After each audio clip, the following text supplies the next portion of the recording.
In this video we're just going to have a look at the focus transition feature on the Panasonic Lumix cameras, and this has been in the cameras for a while. It was available in the GH5. I'm going to show it on the GH6, but it's available in quite a lot of the more kind of modern Panasonic Lumix cameras.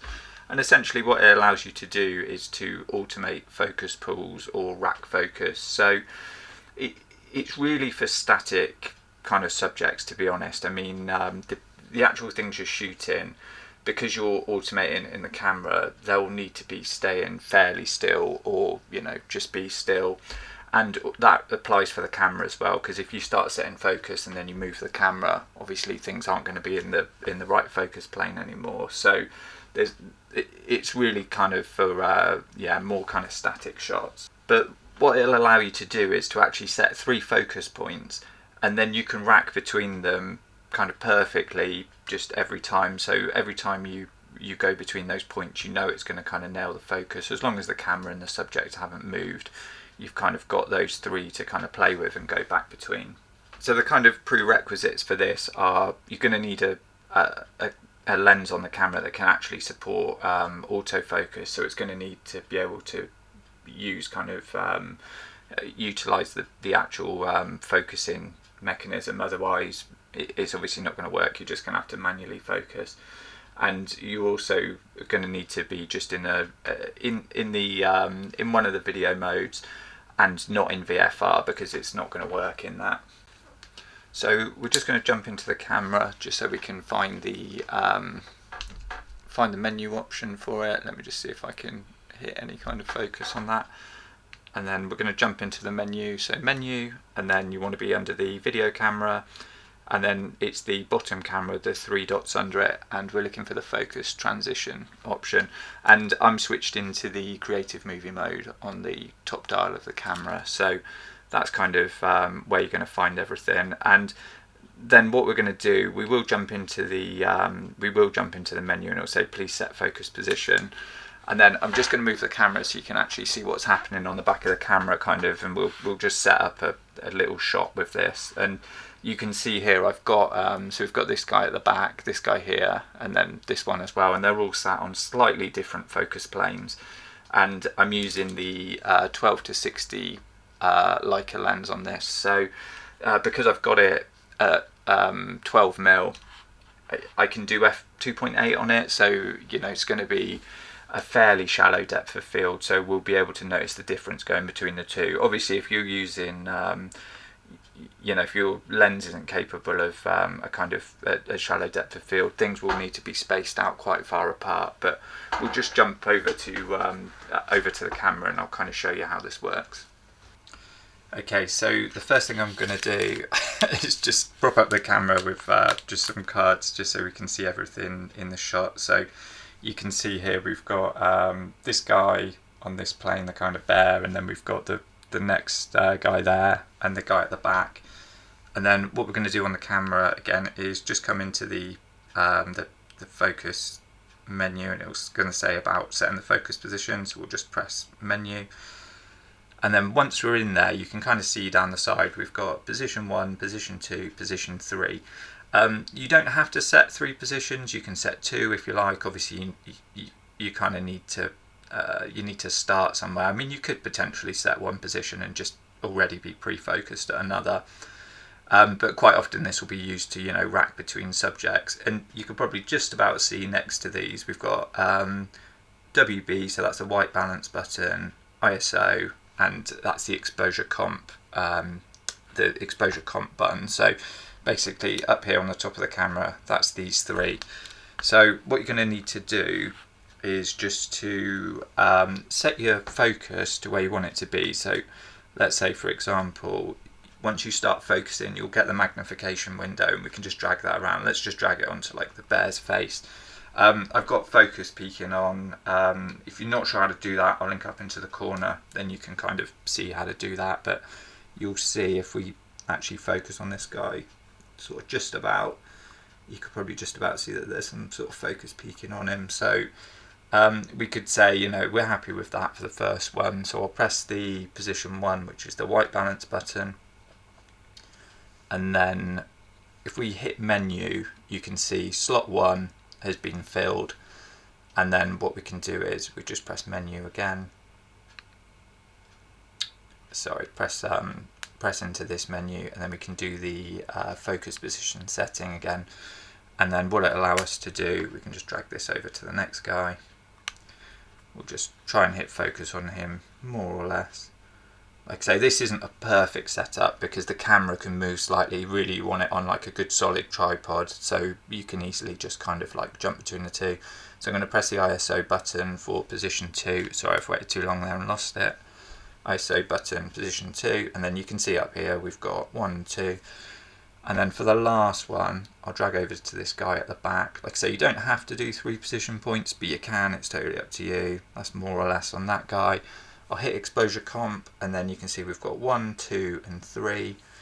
And then when I hit menu, down here you can see 1, 2, and 3. I can come across with the joystick, or you can actually just touch them. And when I press 1, you can see it's focusing on our bear. When we press 3, you can see this is our guy right at the back. Press 2, I don't know why I did those out of order. Press 2, you've got this guy here. So it's set up exactly how we wanted it, and we can do our focus transitions like that. And then what you can do, obviously we're not recording here, but you can just hit record, and like I say, you can use the joystick or you can just tap on here. Obviously you want to do it very softly so you're not knocking things out of focus. But there we've got a really nice smooth transition to that without even changing the settings. That's just as it was. And then if we go to more settings, so it says you can use the display button, which is down here, or you can actually just click on that as well. Quickly before we go into the other settings, if you press end, that will kind of jump out of this. If you switch the camera out, it'll jump out of this, and you'll just have to reset your focus points. And also that's going to be the same if you're on a zoom lens like this one. If you turn the zoom, obviously that affects where everything is on the, where everything is in focus. So that's actually going to reset it, and that can be quite annoying. So try to really, be accurate when you're touching the focus and not touching the zoom ring, because like I say, it will just kind of, it will reset all your points. Obviously, if you're shooting on a prime lens, you're not going to have a problem there. You'll be absolutely fine. And the same goes for if you've got the obviously you've got the AF dial. If you start changing that, that is also going to cause problems on this. So at the moment on my one, I'm just setting I'm setting continuous. Okay, so if we jump back in, like I say, we can hit display.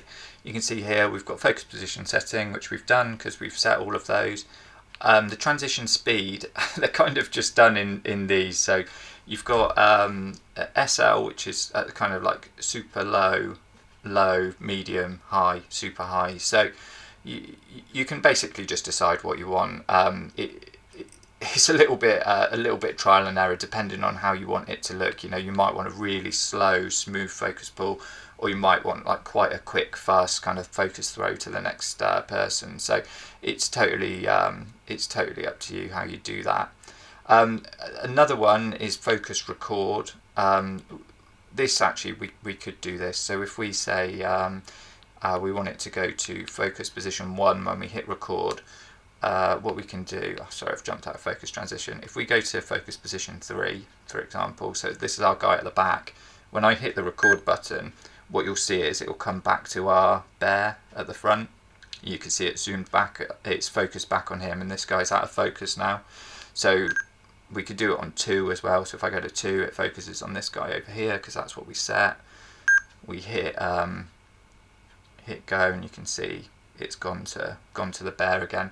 And you can also see that it gives you the timings for what's happening. So it took about 2 seconds to transition at that speed, and don't forget that's for kind of that distance as well. So like I say, it's a little bit of trial and error with that, but we could change that and say actually I want it to be faster. Like I say, this really is only if you're going to hit record and you want it to just focus from one person to the next. And then also you can tell it to wait. So we could say wait 5 seconds and then focus on the next on the next thing. So, and that's also when you hit it as well. So we could let's do it again. So it focuses on our bear. We'll come back. We'll go to focus position 3 again. So that should be, is that going to happen?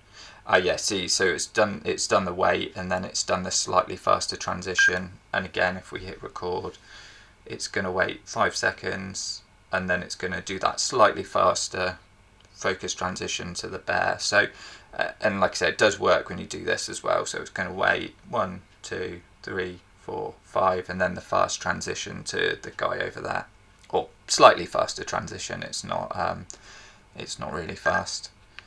And then that's it really. You can, like I say, you can just sort of come in and you can play with it. This can be good to avoid a little bit of shake at times. You know, like I say, you just want to be kind of like, you know, go lightly with it, because you really don't want to introduce shake into it. But what you can kind of do is you can go back into your shot, into focus transition. And then, like I say, as things are happening, you know, if somebody's about to talk or you just want to focus onto something, you can just very lightly tap on the screen, and it will just switch between each one, you know. And you've got those settings in between that you want to do, but it's just a really nice way to kind of accurately nail focus on something when you know it's kind of like a controlled subject that's not going to be moving too much, and you can just repeatedly do that focus transition over and over. And like I say, when you're finished with them, you can either hit the Q button or end, and then that kind of takes you, it will take you back out of the focus transition menu. And you can always reset these at any time. So you know, where we've got number 1 is our bear, we could say actually we don't want that to be the bear anymore. We want to go back to the transition settings. We'll focus on this lens in the background, for example, because we know that's, you know, quite far away from the bear. Hit white balance, and then now that is going to be our number 1. So if we go to 2, which is this guy over here, back to 1, you can see now the bear's not in focus, but the lens behind him is. So you can reset the points anytime. You don't have to reset all 3. You can just come back in and do it as you like. And then because I am on a zoom lens, like I say, what you can do, if you hit zoom, it just totally removes all 3 of them. So when you come back in, they're all gone, look. So you need to reset the whole lot. So if you are in a zoom lens and you just want to quickly clear them, that is quite an easy way to do it, to be honest. So hopefully you found that helpful. If you've got any questions, leave them in the comments. If you found this useful, please give the video a like. And if you want to see more content on Lumix cameras, check out the playlist on this channel, and please subscribe.